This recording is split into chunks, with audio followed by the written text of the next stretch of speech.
Greetings and welcome to the Reparenting Daily podcast. In this podcast, we'll dive deep into reparenting, exploring all of the tools and resources that you'll need to help you along your journey.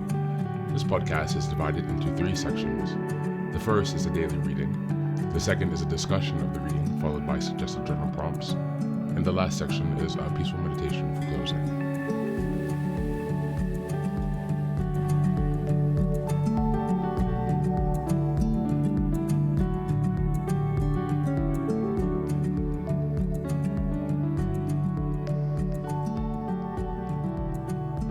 Good morning, good afternoon, and good evening from whenever and wherever you're joining us.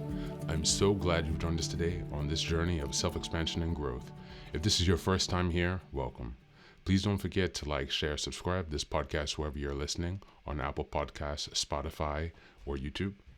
Your help here really makes a huge difference in allowing us to spread the word and build a more supportive community as we continue with our self-reparenting.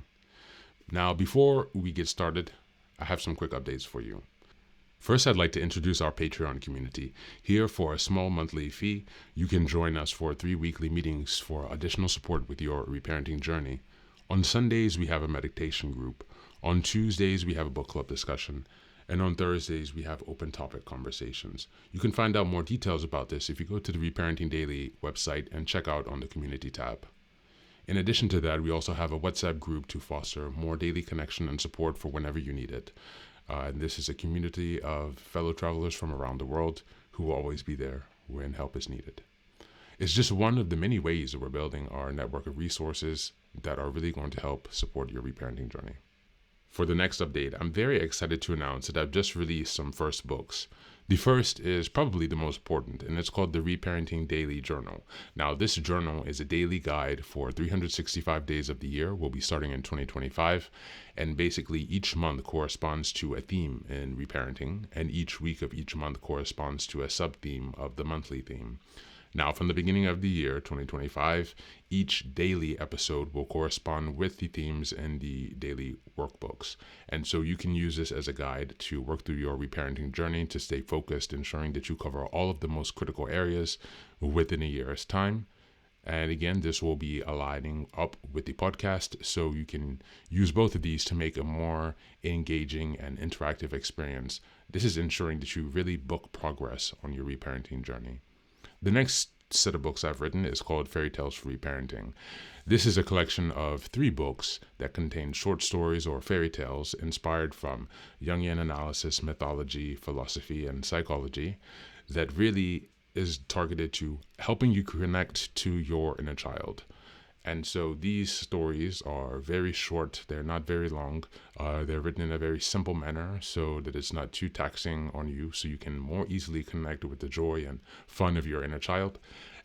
More interestingly, however, is that at the end of each story, there's an analysis section that really analyzes the main themes and concepts within each story to provide encouragement and inspiration. Additionally, you will find corresponding journal prompts after each story and each analysis section to help you reflect deeper on how the themes of each fairy tale can be reflected and correspond to your own personal journey as you work towards self-expansion.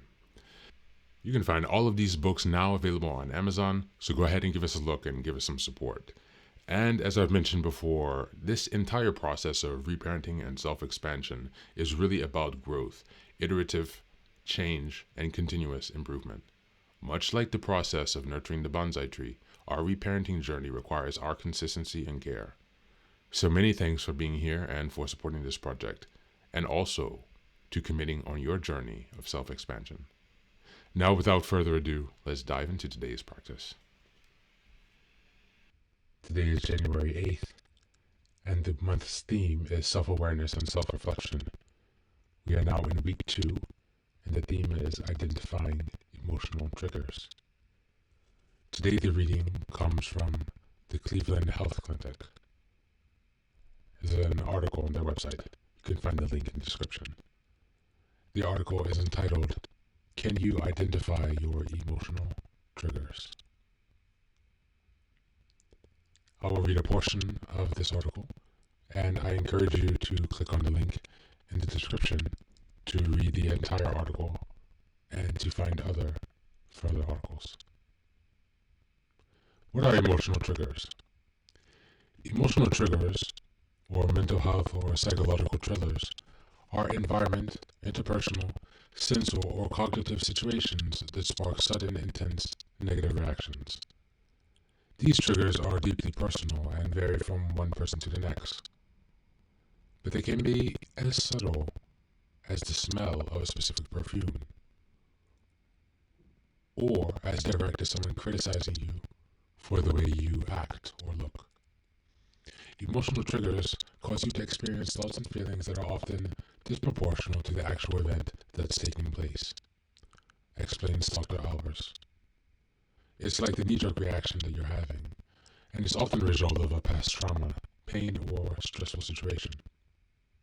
Some examples of emotional flashbacks include a car backfiring might cause a spike of anxiety because it reminds you of a past action or gunshot experience. Number two, a romantic partner raising their voice in an argument might trigger intense anger, similar to what you might have experienced when your parents yelled at you as a child. And number three, repetitive news coverage of traumatic events might cause sudden intense sadness or grief if it reminds you over time you are sad or you feel particularly tied to those present-day events. And number four, high-stress situations that may trigger feelings of self-doubt or shame, inspiring you to people-please as a way to de-escalate the situation, make everyone else happy, and increase the safety of your environment. In a lot of ways, your emotional triggers are often directly related to the needs of your child and unprocessed feelings, thoughts, or emotions you've experienced in the past. Other mental health conditions also can increase the frequency and urgency of your emotional triggers, including anxiety, depression, and other personality disorders. How do you identify your emotional triggers? We often feel the same triggers over and over again. It's like being on a hamster wheel, illustrates Dr. Apples. When we start to identify patterns and triggers, that's when we know they're happening. But how do you take a step back and gain some perspective when you feel like you're spiraling? According to Dr. Albros, it helps to focus your attention on the causal relationship between the thing that's triggering and the physical symptom or emotion you're feeling or experiencing. Thank you, and that's the reading for today.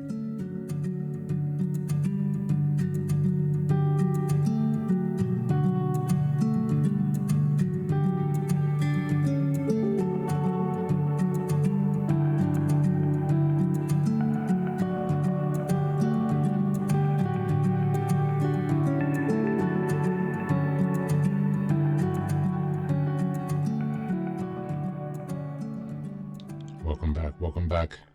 Emotional triggers are deeply tied to unprocessed feelings and unmet needs from childhood, making them highly relevant in the process of reparenting.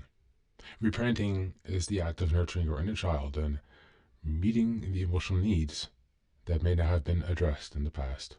By identifying and understanding emotional triggers, individuals can uncover the root causes of their intense reactions, such as feelings of abandonment, shame, or anxiety. This self-awareness allows for a compassionate approach to soothing these wounds, replacing automatic and reactive patterns with intentional healing responses.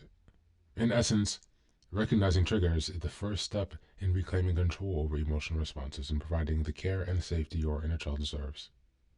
In reparenting, it's also important to understand that emotional triggers are not just disruptions, but opportunities for growth, highlighting unresolved trauma and pointing to areas where self-compassion and understanding are much in need. Instead of avoiding or escaping your triggers, reflect on them and create space to process your experiences, and then focus on cultivating healthier patterns of emotional regulation. Over time, this practice can transform emotional pain into resilience and foster a stronger and more compassionate relationship with yourself. As we move on to the journal prompts for today, number 1, what situations or experience often trigger intense emotional reactions in me? And how do I relate to past experiences or unmet needs from my childhood? Number two, when I feel triggered, what are the immediate thoughts, physical sensations, or emotions I experience? And how can I compassionately respond instead of reacting impulsively? Number three, what does my inner child need from me right now to feel seen, safe, and supported? And how can I provide that nurturing presence? That's it for today. Thanks for being here. Take care of yourself and do be well.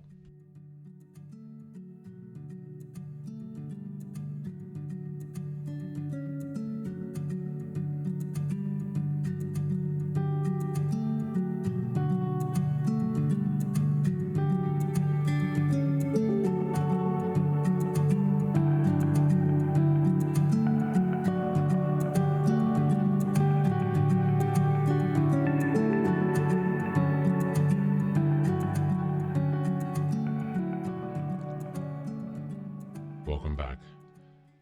Now, this is the third and final section of the daily podcast. This is your silent meditation. Please find a place where you can be comfortable and undisturbed, where you can relax and spend some time with yourself for this 10-minute meditation. You can choose to be sitting, standing, lying, whatever makes you comfortable today. Listen to yourself. And next, be sure that you're taking some time to be with your breath, to connect with your body.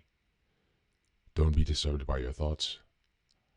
Allow them to pass and just observe. Do not engage. And use this time to connect with yourself, whatever time of day you're listening to this. Namaste.